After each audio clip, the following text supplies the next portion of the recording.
انسان کے ارد گرد ایسے بھی لوگ اپنوں کی شکل میں موجود ہوتے ہیں جو گلے لگا کر انسان کی جڑیں کاٹ دیتے۔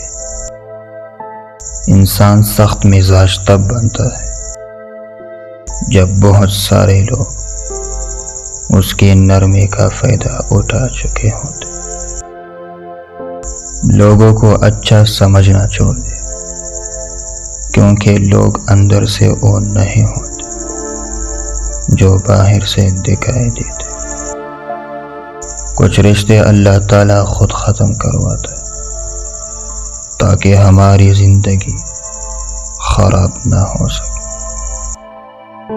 جو انسان ہر معاملے میں صرف اپنا ہی نفع اور نقصان سوچے، وہ کبھی کسی کا دوست اور ہمدرد نہیں ہو سکتا۔